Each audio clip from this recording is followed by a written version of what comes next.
Okay, we will now reconvene to open session, and the time is now 6:52.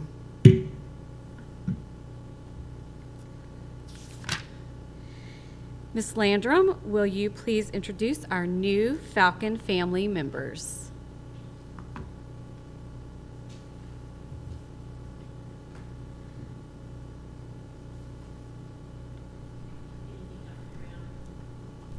Board, it's my privilege to introduce our newest member of the Falcon family, Barbara Pitt. Join me, Barbara. So Barbara has joined our team as the Director of Curriculum and Instruction. She holds a Bachelor of Science in Education degree from Bowling Green State University in Bowling Green, Ohio, and a Master of Education in Educational Administration from Texas Christian University. She holds a Principal EC through 12 and a Superintendent EC through 12 certification, as well as Elementary Pre-K through 8, ESL Pre-K through 8, and English Language Arts and Reading, Social Studies 4 to 8 certifications. Barbara began her career in education as an elementary teacher in Fort Worth ISD. She has most recently served as the principal of Monaco Elementary School in Abrea ISD.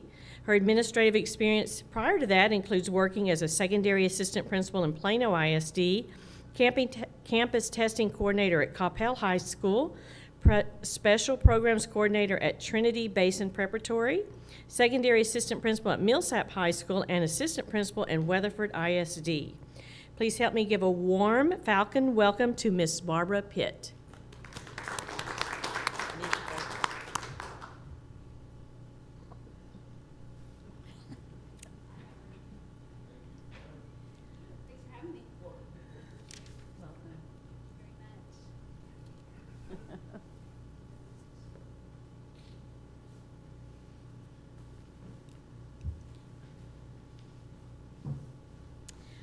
We will now move to public comment. No one has signed up to speak during public comment, so we'll move on to the next item of the agenda. Our next item of the agenda is we will now open this section of the public hearing on the financial integrity rating system of the Texas report. Mr. Eversole. Thank you, Ms. Collier. Welcome aboard. Welcome, Dr. Brown, as well. So tonight, this is a public hearing.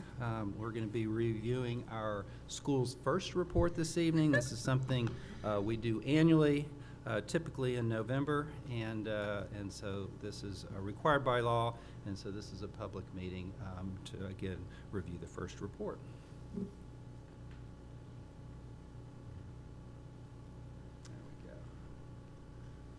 Okay, so the first stands for Financial Integrity Rating System of Texas. They're indicators to measure a district's financial management performance. And so this is a report that we're going to be reviewing financial information from the 21-22 school year, and that seems kind of odd. This is year 24 right now, but the 21-22 school year is the last audited report we have. Okay, so right now we're currently under audit. They're reviewing our 22-23 report. That we'll bring that to the school board in January, and so we'll be reviewing that financial performance of last year's next year. So just remember that the financial performance indicators are based on our last audited report, which is the 21-22 school year. And so these are the indicators that are included in the report. So indicator number one was the audited annual financial report filed on time. It was, so we got a yes, we passed. Was there an unmodified opinion in the annual financial report? Unmodified means good, means there was no exceptions, and so we received an unmodified opinion. Answer is yes, we passed that. Was district in compliance with payment terms of all debt agreements at the fiscal year? We paid all our bills on time, so the answer was yes on that. Did we also make timely payments to teacher retirement, Texas Workforce Commission, the IRS, and all the other governmental agencies that we may pay on a monthly or annual basis? The answer is yes, we passed. A couple of these indicators are not being evaluated this time because of COVID, and so you'll see 2 or 3 indicators. Because of COVID, they're not evaluating those indicators. Indicator number 5 is one of those. The next item was number 6, was the average change in fund balance over 3 years less than a 25% decrease, or did the current year's assigned and unassigned fund balance exceed 75 days of operational expenses? Well, that's a lot of words. It's kind of hard to understand, but we actually increased our reserves from 2.1 million 3 years ago to 2.6 million, actually 4 years ago, 2.6 million 3 years ago, and then 13.3. So we've been increasing as relationship to our expenditures, and so we passed that simply because we increased our reserves. Number 7 was the number of total days of cash on hand and current investments in the general fund for the district sufficient to cover operating expenditures. And so it certainly was. We came in at 137 days, so that passed. We got 10 out of 10. Was the measure of current assets to current liability ratios for the district sufficient to cover short-term debt? It absolutely was, and so we passed that 10 out of 10. Did the district's general fund revenues exceed the expenditures? Like I said, we added to our reserves, we exceeded expenditures, we got 10 out of 10. Did the district average less than 10% variance when compared to budget revenues to actual revenues for the last 3 fiscal years? Yes, we did. We fell within that threshold. The next item was the ratio of long-term liabilities to total assets for the school district sufficient to support long-term solvency. And so we got 4. We've been receiving 4 for several years, and the reason is that just because of the debt we've accrued through our bond election. So as we pay off that debt, this number will come up. So we scored 4 out of 10 on indicator number 11. Was the debt service coverage ratio sufficient to meet the required debt service? We scored 8 points here. As our property values increase, this will trend toward a 10 as well. But this year we received an 8. Was the administrative cost ratio less than the threshold allowed? It certainly was. Our administrative cost ratio for a school district our size is 11.5%, and that's comparing our central administration and our instructional administration to straight instruction, straight for library services or curriculum department, as well as training, staff training, and counseling. And so that ratio, we came in well below the threshold at 8.7%. The next 2 indicators are not being evaluated. So the next 2 indicators are not being evaluated, so they gave us 10 points on indicator 14 and 15 on indicator, or 5 on indicator 15, and they've done that statewide. Indicator number 16, comparison of PEIMS data to audited data result in an aggregate variance of less than 3%. Okay, the variance is 3%. If we're below 3%, then we pass. Our variance was 0.3%, and so that's simply due to rounding. And so we pass that indicator. Did the external auditor report that our financial statement was free of any instances of material weaknesses in internal controls over the financial reporting and compliance for local, state, and federal funds? We passed that. We had no material weaknesses. We had no material non-compliance issues for our grants and contracts, so we got 10 out of 10. And the indicator 19 asks if we posted all of the required postings on our website that the state requires us to post on the financial side. The answer is yes. We received 5 out of 5 points. And did the school board members discuss the district's property values at a board meeting within 120 days before the district adopted its budget? And we had lots of conversations over a period of probably 4 board meetings, maybe 5, and we talked about district property values. So So we passed that indicator as well. So our first rating for this year is 92, and it's a superior achievement, so that's the highest level. So we're super happy to come in with a 92 and a superior achievement designation for our school district on the first report. In addition to that, there are some disclosures concerning expenditures of superintendent and board members. And so, so this is a report, like I said, of expenditures and board members for the 22-23 school year. So our financial information, 21-22 school year, this information is the 22-23 school year. So any superintendent that served in the 22-23 school year and any board member that also served in the 22-23 school year will be reported here. So we had several superintendents and then an extra board member reporting tonight. And so this is in your packet as well, but this is a listing of Dr. Rockwood, Dr. Rue as an interim superintendent were required to report her expenses, and of course Dr. Brown as well. And so these expenses of the board member or the superintendents, and then and each of the board members. And again, this is in your board packet.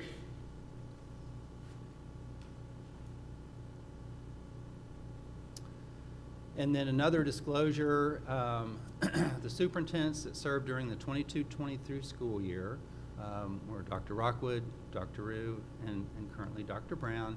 These superintendents did not receive any gifts that had an economic value of $250 or more, nor any outside compensation or consulting fees. So we're disclosing that. And then from a board member perspective, gifts that had an economic value of $250 or more in the aggregate for the 12-month period, none were reported, as you can see on this slide. And the last one, any business transactions with the district, none were reported. Board members had none with the district. So this is a public meeting, and so I'd be happy to answer any questions from y'all and the public as well. Okay. Is there any questions from the audience who would like to make any comments at this time? Any questions from board members? Okay. Thank you, Mr. Eversole. This will conclude the public hearing. No go. Our next item agenda is our information items. First, we will have our demographic report. And I believe that's you again, Mr. Eversole. That's me again, yes, yes ma'am. And so during the November meeting traditionally as well, we have our demographer come up and kind of give you a feel for our growth in our school district and our enrollment numbers. And so you'll recognize Rocky Garner. He's been with us many, many years. Used to work for Templeton, and then Templeton moved to Zonda Education, I believe. But it's the same Rocky. And so, so if you wouldn't mind, come on up and share all the good information you have for us tonight. Same guy, second verse. Good evening, members of the board. Dr. Brown, it's a pleasure to meet you in person. I know we had a video chat there a while back. I'm going to walk through this, and you got, I guess this will advance it, right? And you guys can obviously, it's a pretty limited crowd. If you have a question, feel free to stop me, or we can always back up. I think it'll be fine. So this is 23-24 school year report. Our team does research in September and October in preparation for this report. We look at your enrollment projections, we look at the housing market and the economy, and just kind of put that together. Just start out with, this is a ranking report that based on new home closings, so closings in occupied home. So you can see there where Lake Dallas is sitting at 382 starts, 282 closings. And then we have inventory, which are homes that are under construction or finished but vacant, and then your VDL, 283 with 1,000 futures. So you see number 44 there, but in a second you'll see really how good this is, because this year it looks like that Lake Dallas is on pace to start more homes and close more homes than they have any time that we've tracked Lake Dallas data. We think that you'll probably finish the year with over 400 new home starts and over 300 new home closings. So there's been some really strong housing market in the last year in Lake Dallas. Now that's obviously there's only so fast they can go and only so many homes they can build, but we saw a really strong uptick during the 22-23 school year. And then, of course, this is carried on into the third quarter. The third quarter ended in September, so that's kind of, it's almost like the reset for us. So everything that we see 4, 1, 2, 3 will be our projections going forward now. So if we think about that by attendance zone, this shouldn't be a real big surprise here. Most of that development's on the west side over there in the Corinth zone. That's where we saw, you know, over 189 to 282 closings. Shady Shores has quite a few, but if there it's kind of, the VDL is slowed down. So even though there's some lots there that we're showing 80 lots in Lake Shore and Lake Dallas and 80 in Shady Shores, those lots aren't being delivered. They are being delivered in Corinth. And so we're going to continue to see some growth there in Corinth. These are developments that we're tracking. The green color represents vacant developed lots or where there's currently activity. So, and then the yellow are areas where we know about them. Some we've known for a lot of years, and there's been no activity, but we carry those as future lots.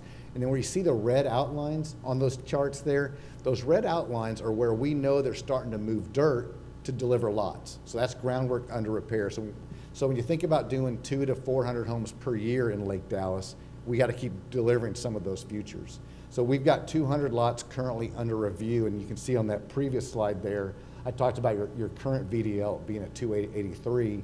So during this school year, that number will jump up to closer to 500 homes. So they'll be able to stay on pace and probably get you through the summer. And it's just been an interesting housing market, from interest rates accelerating to at a time we had material shortages, then labor shortages. So, you know, and now it's like people think that the new home market's doing so well because the existing home market, people aren't willing to leave their home right now. The inventory is just not there in existing homes because they don't want to go from their 3% interest rate to a 7% interest rate. Less home for their money. Many of the new home groups can actually buy down some interest rates, can help some people get in, so that market's very strong. These are a few of the developments. I'm going to run through these pretty quick that we're tracking. This is Ashford Park. They started home building just last year, and you can see that by October of 2023, we had 44 occupied homes. That's from just a month ago. So that aerial's just from a month ago. When we got the student file from Lake Dallas, we only had 5 students there. I wouldn't be surprised if there's a few more students in there now in that development. Lakeshore Bluffs is a future one. The groundwork started. You can see in October where they were moving some dirt there. That groundwork started. They think they'll have first homes by next fall, like about a year from now. We might have some home building or maybe even one done, some model homes. These are some more futures. This is Gatlin Edition. You can see there they've started moving dirt there in October. Another one that's coming your way. Then you've got Oak Ridge Park rezoning under review, so they're considering that. They're going to allow the developer to kind of refine the plans before they see what they can deliver there. And then they have the reserve at Hickory Creek. We've got a second slide on this. It's a little closer in on the reserve. The Quarry, that's it, Quarry? Quarry, the Quarry. They've got 90 future it's a mixed use townhomes. You're going to see that move. We haven't seen any movement, so it's another one of those yellow ones I talk about that we've watched for a while. We keep waiting for something to happen. Just so you know, kind of as a point of reference, if you see dirt moving, because sometimes people will panic or they'll see dirt moving, they go, oh no, get ready. It's usually about 2 years from the time you first see a tractor pull on the lot till you see the first student. So we do have time to plan, when some of these get going. This is the reserve at Hickory Creek. We zoomed in a little bit just to kind of show you the area. There's no movement yet, but the final plat was approved. 225 lots seems like a lot, but those are they're townhomes. It'll be pretty dense, so we'll see what the student yields will be. Those usually aren't as high as some other yields, but sometimes based on product, the market right now, that could change. And then, of course, we got a few apartments.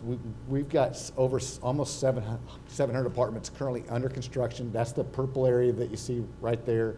And then we've got 1,850 futures. Most of those futures are in that north section, the old, I was telling Wesley, that reminded me, this was the old Buc-ee's, that was the old Buc-ee's property up there that's now got a lot of mixed-use plans on it. But as far as multifamily, the Legacy at Corinth and the Lake Sound, they're both under construction. They, available in the fall, so we think they'll be leasing maybe late summer, but likely in the fall.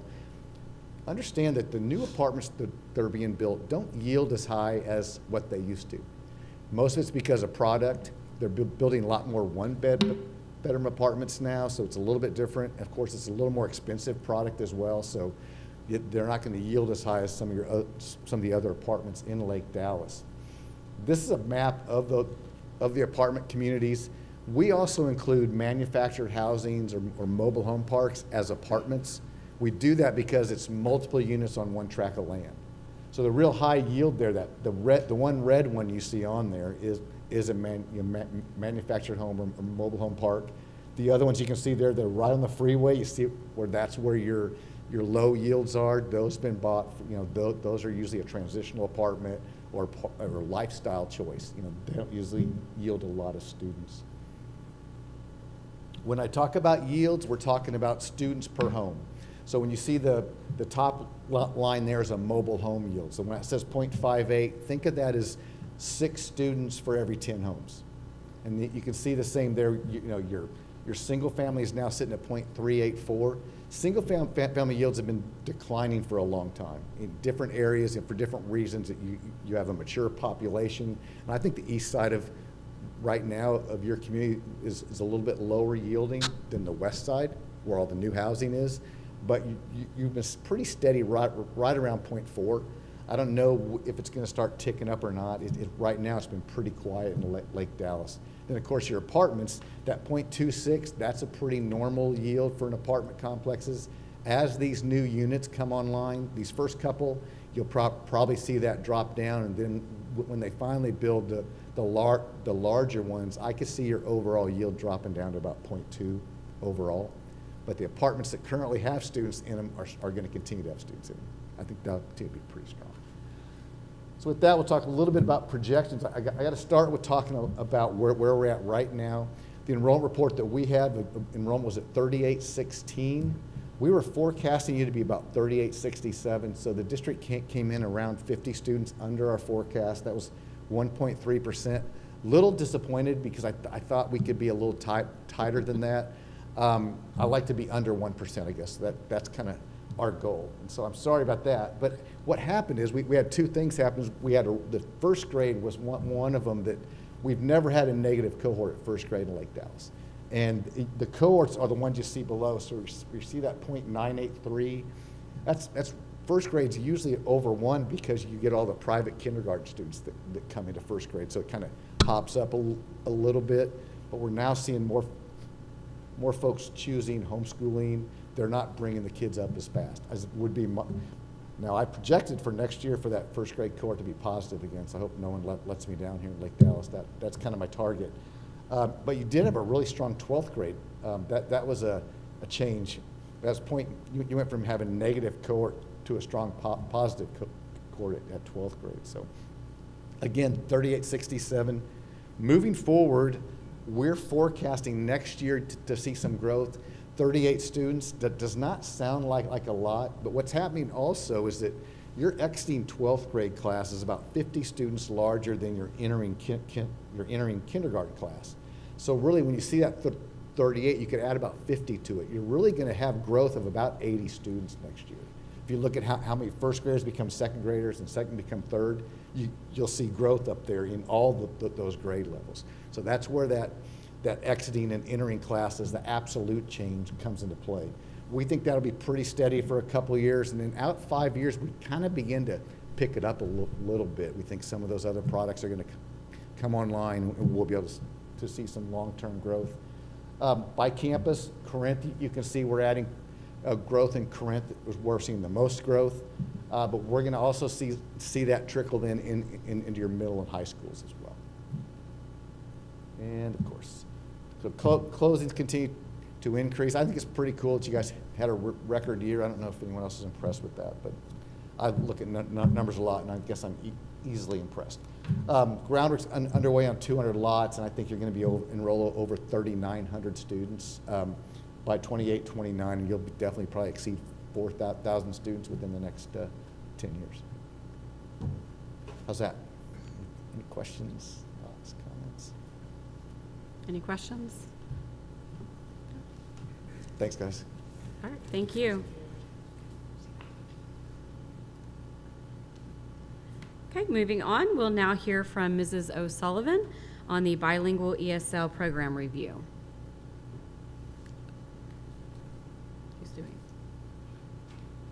Okay, Ms. Went, thank you. Good evening, Dr. Brown and board. I appreciate the opportunity to come and update you guys on the bilingual ESL program, which Chapter 89 states that each year we are to provide an evaluation of our program because we want to make sure that our students are being successful here at Lake Dallas ISD.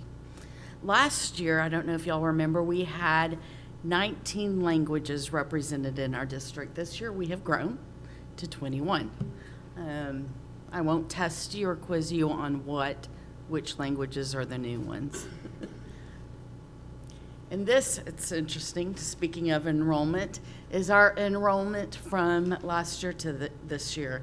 Last year we were at 484 bilingual ESL students. This year we've increased to 554. I'm sorry, my dyslexia is kicking in, 542. And where those, the growth is happening is in our high school grades, if you see that, which is interesting. We're seeing a little bit of a transition in where our bilingual ESL students are moving in instead of being in the lower grades. We're here at the upper grades. And we had 5 students reclassify this past year. That means students who reached the mastery of English and mastery of academics. And that is in par with what we did the previous year, which was 5 as well. This is a look at our TELPAS scores. TELPAS stands for the Texas English Language Assessment Proficiency Test. And the state asks us to test our students in their English language acquisition. And there are 4 domains that the kids are tested in. They're tested in listening, speaking, reading, and writing. And as you can imagine, it's a little stressful for our students because they go into what we used to have, like a language lab with headphones on and speakers where they have to speak in and answer and respond to different prompts and listen and respond. So it's a pretty intense test for our students. And if you look at this graph, what's showing here is the light blue are students who are in their first year here in the United States. And you would expect most of our students in their first years to be at the beginning stage of language acquisition. I'm really impressed because we actually have 12% in the advanced high, which is the highest level. So that means we do have students coming into our district who have a background knowledge in English. And then our intermediate is the black, the second year is the black, and so as expected, the highest our intermediate are scoring on, our second year language learners are scoring at the intermediate level. And then third year's the bright green, which we hope they're in their advanced, because each year we want them to advance to one level. We want them to go from beginning to intermediate to advanced and advanced high. So that's the goal of our the TELPAS Texas. And academically, when we look at the academics, we have our students are assessed in 2 different levels. We have the bilingual students who are in the bilingual program at Lake Dallas Elementary, and our students scored 60%. So we increased from 45 to 60% in the area of mathematics, and in the area of science, we increased from 8% to 47%. So we are making great gains in our bilingual program. The second program that we look at is our ESL program, and these are students who, some of them do speak Spanish, but others are coming from those other 20 languages. And we have some room to grow here. Last year we were at 51% in math, 52 in reading, science 44, and 22 in social studies. For our EOCs, which typically are at the high school, our students, one of the things I would really like to highlight is our social studies. Our students went from 37% to, 75% to 96%. That's a huge gain for our high school kiddos in social studies, and it shows the great teaching that's happening with our social studies teachers. The professional development that we offered last year, all of our teachers in Lake Dallas ISD received a training in second language acquisition methods at the beginning of the school year. Our ESL specialists worked with teachers during PLCs, and we partnered with Region 11 to provide training and PD on best practices in dual language with our bilingual teachers. Our bilingual teachers also attended TABE, which is the Texas Association of Bilingual Educators conference in Texas, in Houston. Our parent education, we're also commissioned as a bilingual ESL program to do parent education. And what we have done is we've partnered with the North Texas Adult Education Program, and we provide our parents with a regular ESL class and then also a professional ESL class. And that professional ESL class is classes such as how to interview, how to create a resume. So we work with our parents on things like that, which is a great benefit to our community. We had a parent interest survey, and then we had parent informational meetings last year. For our staffing and recruiting, we offered both semesters, fall and spring semester, an ESL certification class. We provided the bilingual teachers with training to further their certifications, and I attended the job fair with Ms. Carla to try to help recruit more ESL and bilingual teachers. Currently, we have 15 staff members who have a bilingual certification, and 2 of our bilingual teachers are on an bilingual exception. We also have 124 staff who have ESL certification, with 5 who are on an ESL waiver. One of the great things we do offer is a $3,500 stipend for any teacher who's bilingual certified. The way we hope to address the growth that we need to see happen is we've partnered with Region 11. Again, this year, Region 11 is bringing in their staff to do one-on-one coaching with our bilingual teachers. The Region 11 is also coming in and training our ESL specialists. Our ESL specialists are providing support, language support in PLCs, and we purchased a program that will offer just-in-time PD for every teacher in the district on resources and language acquisition strategies to help with students. And lastly, for our students, we purchased a glossary that is being used in math, science, and social studies. And here's just a sampling of what that looks like. So it has the visual of exactly what metamorphosis is. Starts with the egg, and then it has the visual that moves forward. And if you see on the right side, I love this portion because it has higher order thinking questions that helps our English language learners process through the language and also have that visual for what it means. So we're trying to we're doing a lot in our bilingual ESL program, trying to get our kids to where we want them to be academically successful and linguistically successful. Any questions?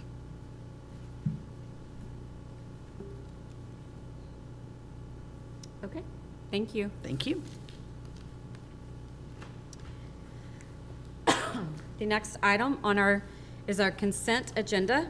These include items that are considered routine, procedural, informational, or self-explanatory, presented as a single motion to be acted on at one time. Is there any discussion on any of the consent agenda items? Okay, I will now entertain a motion.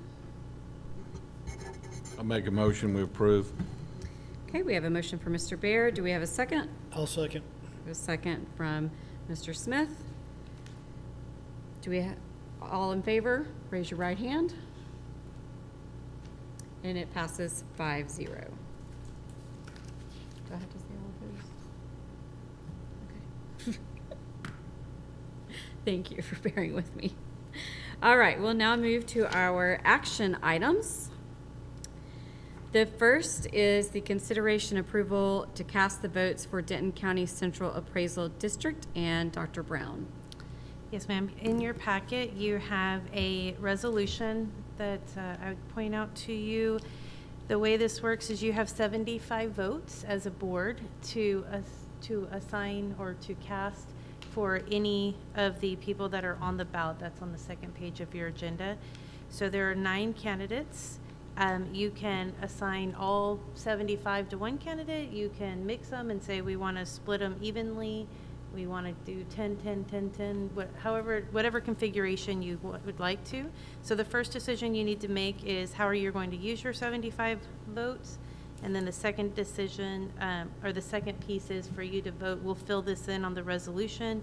So we cast 25 votes for person A and 50 votes for person B, however you do that.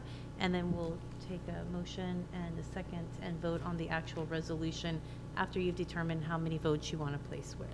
So you do have the list of candidates. There are 9 candidates on page 2 and 75 votes for you to assign how you see fit.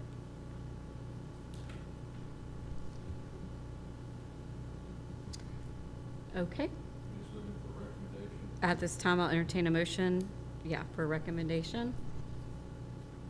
I would recommend that we cast all 75 to Alicia McKinley. Okay, we have a motion from Mr. Baird to cast all 75 votes to Alicia McKinley. Do we have a second? And Mr. Appleby has made the second. Any further discussion? All in favor, raise your right hand. Passes 5-0. Okay. Next is the consideration approval of construction manager at risk for the 2019 bond projects, phase number 2. And that is you, Mr. Eversole. Thank you, Ms. Collard. Okay, so this evening we are bringing you a recommendation for a construction manager at risk. And so this is a process, a procurement process that the board has used since 2001.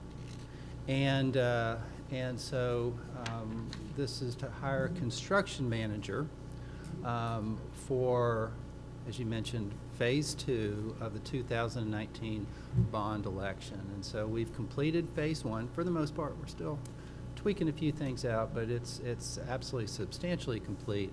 And we're beginning the process of planning phase 2. And phase 2 includes a renovation of the fine arts wing at the high school, a renovation of a portion of the high school instructional, career and tech instructional program with inside the facility, and to make other career and tech improvements throughout the campus, and to add a new building to accommodate the additional career and tech programs that can't be housed inside the high school.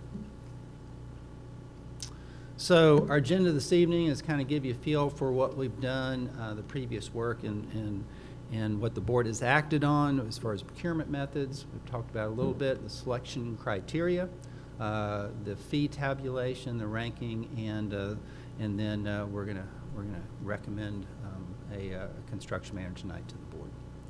And so the board has already selected a procurement method for the remaining phase. This is the phase 2, construction manager at risk. And then the board delegates the authority of the selection criteria and ranking to a committee. And so the committee is essentially me and Mr. Talbert. And then got to introduce Jennifer Workman here. She's with BLK. You've absolutely seen her many times before. And so she's stepping through the process with us, along with several other architects that served on the committee. And the process of this is a 2-step method, And so we sent out an RFQ, a request for qualifications for construction managers. We received those qualifications. We reviewed the qualification, and then we interviewed those candidates. The next step, after we went through the interview process and reviewed their qualifications, is, well, first of all, we interviewed the firms in October. We see the proposals after the interview, and the committee evaluated and ranked firms for this method. So that's the second step, where we ask for the fee tabulation. And so the first step is looking at qualifications. We kind of shortlisted it. To be honest with you, we had two companies that submitted for the first request for qualifications. So we asked those two companies after the interview to give us their proposals, and that's the step 2 of the two-step method. And so we've received the qualifications and the fee proposal at this time.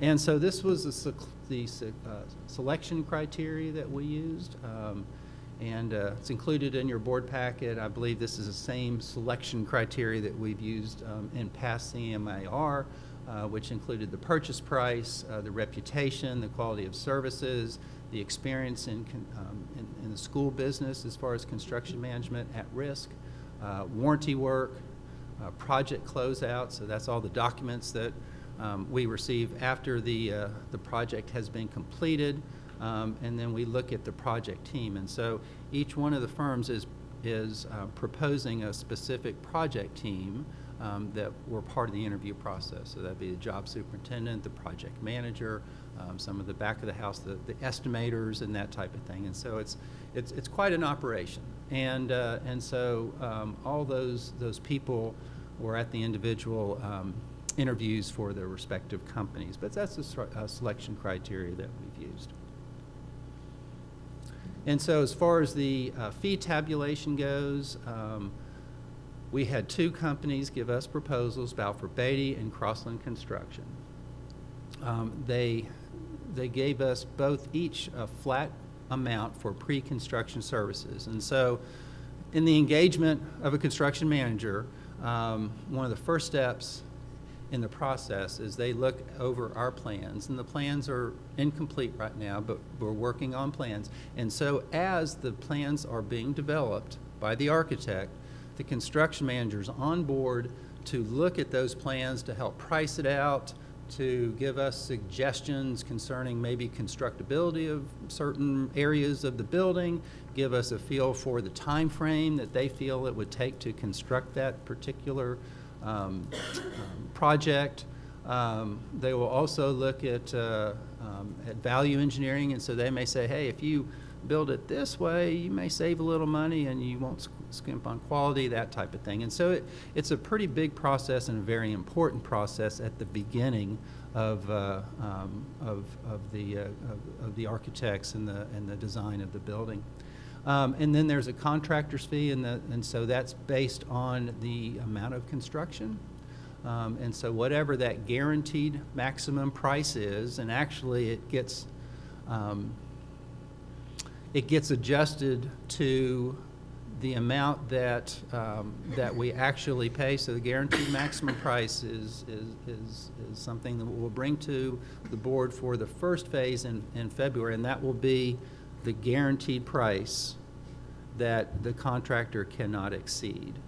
And then as we go through the process, through our construction meetings, through the process, then those prices are analyzed, and they're not to exceed that amount, but the expectation is they come in lower, and they very often do. And so when they come in lower, then we receive that money back, and their fees decrease. And so ultimately the fees are based on the actual purchase price and not the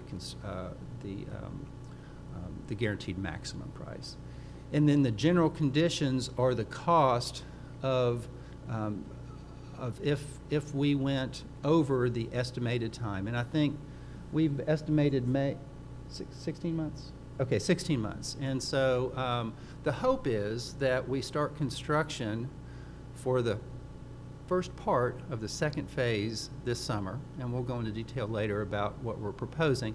And then start construction on any outside facilities sometime either within the summer or at the end of the summer, in preparation for completion for the next summer, and move in fall of 2025 for our students before school starts. And so any renovations that will probably occur in the high school, with the exception of the fine arts wing, will probably occur second summer, but we'll go into detail as we progress in our plans. And so, but those general conditions are an amount that we would pay if we went outside that 16-month range. So, at any rate, to make a long story short, these fees at around $29 million for this project are very close. And so it's going to be dependent on how much it is, but if it's a little bit less than 29 million, then Crossland comes in a little bit better. If it's a little bit more than 29 million, then Balfour comes in a little bit better. We feel like this, our initial budget is around that area, so we feel like these costs are about the same. Okay, so this is just kind of a summary of our ranking. And so as far as the fee proposal, we just discussed that. We gave, out of 30 points, we gave 30 to each one of the construction managers, thinking that the price is relatively close. It all depended on ultimately how much the cost of the projects will be. Reputation, we absolutely called references, and both companies do a great job. And to be completely honest with you, our thought is that we would be completely happy with either one of these companies. They've both done some work around us, and they've actually had some really good references. There was one reference with Balfour Beatty that wasn't as gleaming as the other ones, and so we gave them 1 point less on reputation based on one that wasn't top-notch, but all of the rest of the references for Balfour Beatty and for Crossland were very good. Quality of goods and services deals with craftsmanship, the pre-construction services, the knowledge of the construction management personnel, and we felt like the quality of work and the pre-construction services are pretty close to each other. We didn't see any distinguishing factors based on the services that were provided in their craftsmanship. The construction manager, they both proposed a construction manager and a project manager. And so the construction manager that Crossland proposed, we added up the years' experience that he has in K-12, along with the project manager, and that totaled 45 years, which is a lot of years. So from Balfour Beatty, we combined those. They came in at 36. When you look at the job superintendent they proposed and the project manager, both of them are a huge amount of years, so both of them have a tremendous amount of experience, but we gave the nod 1 point to Crossland simply because there was 9 years more service than the other team. As far as experience and qualifications, we looked at years in the business, number of similar career construction management at risk projects, the number of projects in the DFW area, and their project completion rate, make sure they came on time. The experience and qualifications, we gave them both 9 points. Crossland has not been in Texas as long, and so Balfour Beatty has built more projects in the DFW area. But there was a project or two. There was a project that we got a reference check on Balfour that didn't quite meet the the end date that was anticipated by the school. And so, we gave them both 9s for different reasons. The next area is the warranty work, and so this is work that is done after building being substantially complete, and so we're judging them based on how they maintain those warranties, typically for a year after substantial completion. Crossland received above average reviews for their warranty work. We received average reviews from Balfour Beatty from two of the resources, 2 of the references that we checked. So there's a little change, a little difference there in the numbers. Project closeout. That's the documentation we receive after a building has been completed.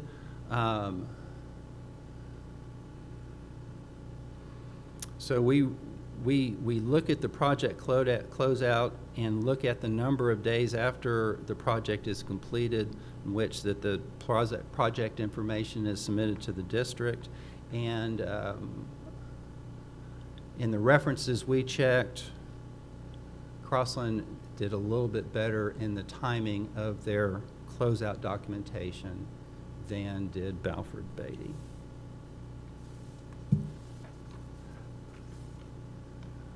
Our last area of review is the project team, and this particular area looks at the project team and the amount of experience they have working for education, public education in total. And so not only with their company, but the experience in total. And we gave the nod to Balfour Beatty on looking at their experience. So, in summation, we've given 74 points to Balfour Beatty, and we've ranked Crossland at 79 points. We feel, as a committee, either one of the companies would do a great job. But we can only select one of them. And so, so tonight we are recommending Crossland Construction for the second phase of the 2019 bond election, which would include, again, the high school renovation and some modifications to Lake Dallas Elementary School. So I know that's a lot of information. Ms. Workman's here to answer any questions that you may have of her, and I'm certainly here to answer any questions you may have of me concerning the process. Do we have any questions? Mr. Baird?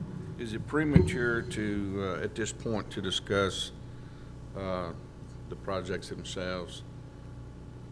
It's a great question. We do have plans for an upcoming workshop in December that we would like to, talk to you about what our thoughts are, along with some curriculum discussions as well, and then a board meeting in December. But I'd be happy to answer any questions you may have concerning where we are. Okay. I have a question on Crossland.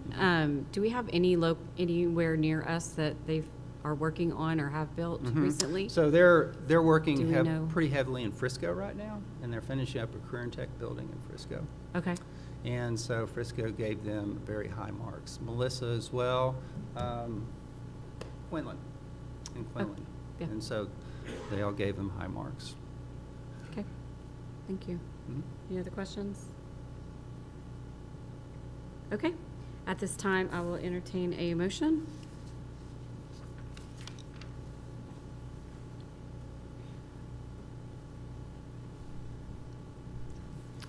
So, pardon me, I just want to make Yeah. sure that an update is in your board packet. And so, just to be very clear, we're recommending, the selection committee recommended that the board approve Crossland Construction Company as the construction manager at risk for the 2019 bond projects Phase 2, and authorize the superintendent or designee to negotiate a final contract. So that's our recommendation as a motion.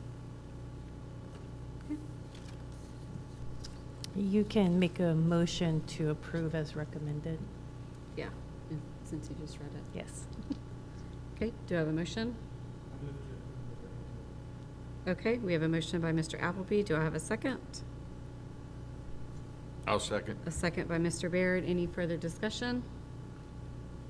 Okay, all in favor, raise your right hand.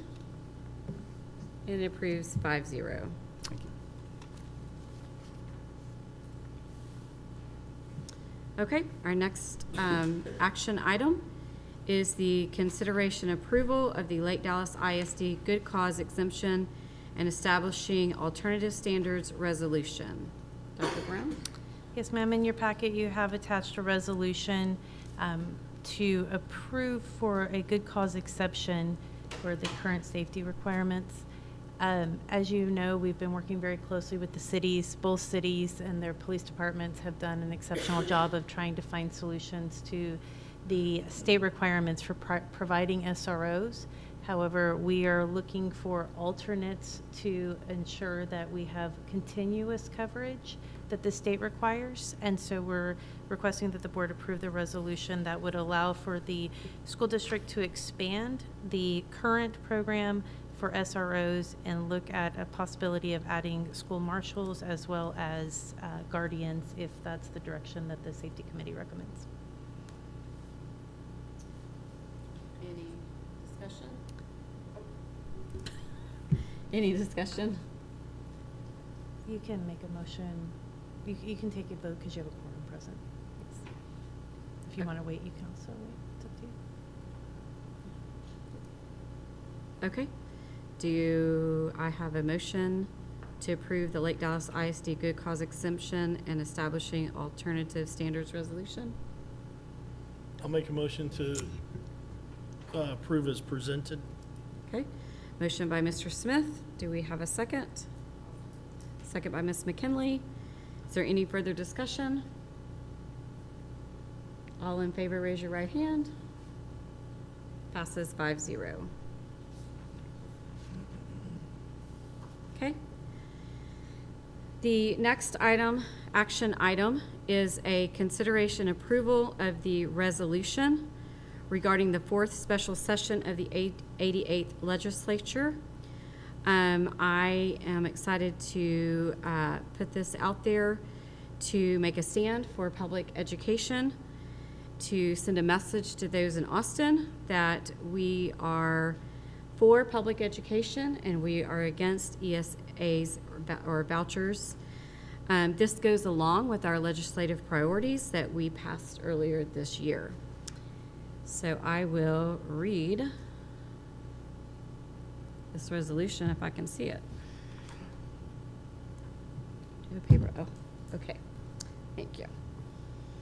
All right. The resolution of the Board of Trustees regarding the fourth special session of the 88th Texas Legislature. Whereas the Governor of the State of Texas, Greg Abbott, has called a fourth special session of the 88th Texas Legislature beginning on November 9th, 2023. Whereas public schools are required to meet academic expectations and private schools are not held to the same standard of academic expectations.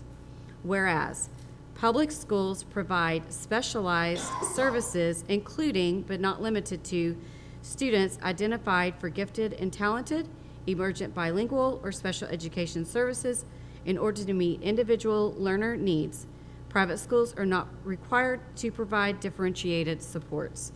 Whereas public schools are required to annually administer standardized assessments, providing a means by which to evaluate mastery of academic expectations.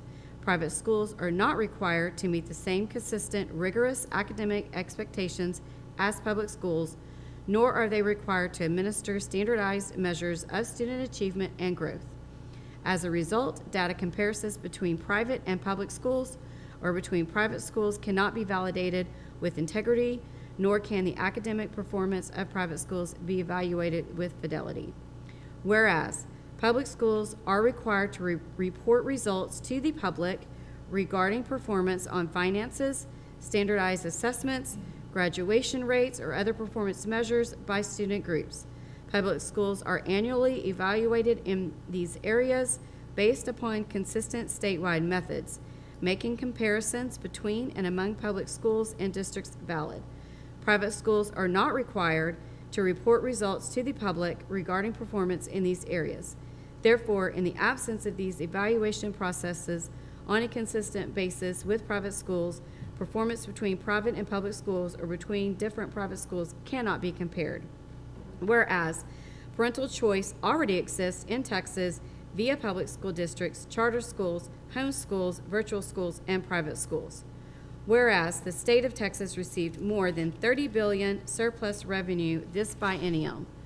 Whereas the Texas legislature has not made any adjustments to the basic allotment since 2019.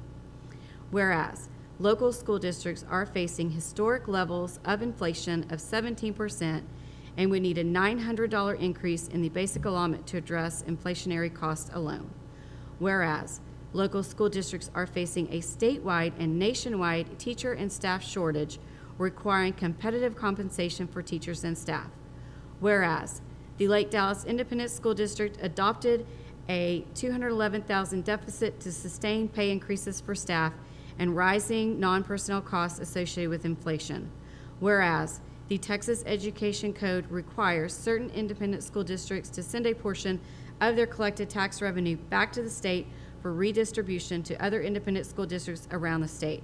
Whereas an independent school district as a taxing authority has a fiduciary responsibility to provide transparency on how each district's tax dollars are spent.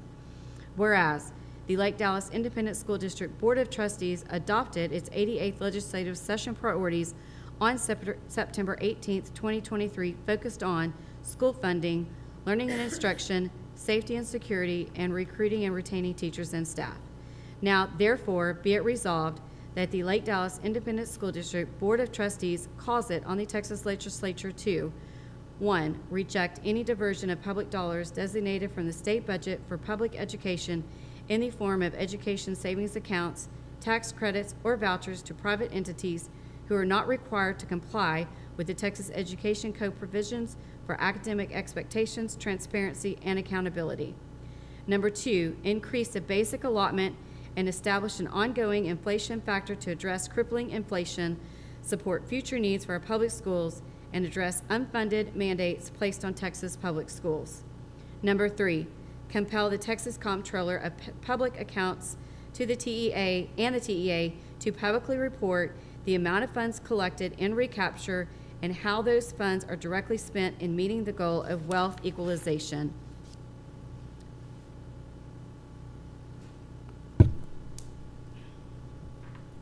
Okay.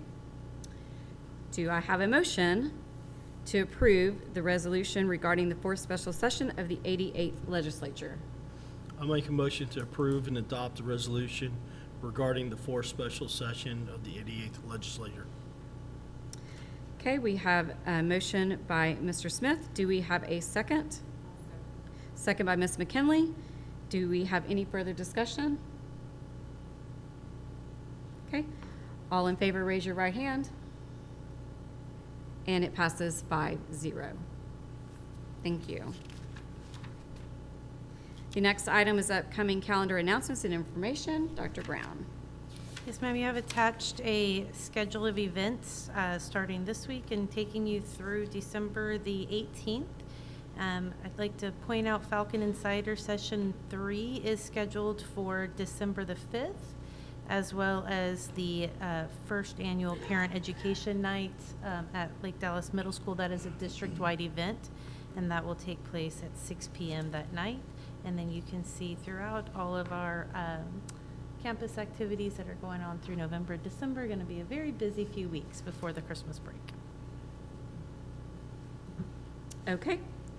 And I believe we have no executive session. So this will complete our agenda for this meeting, and we will stand adjourned. The time is 7:56.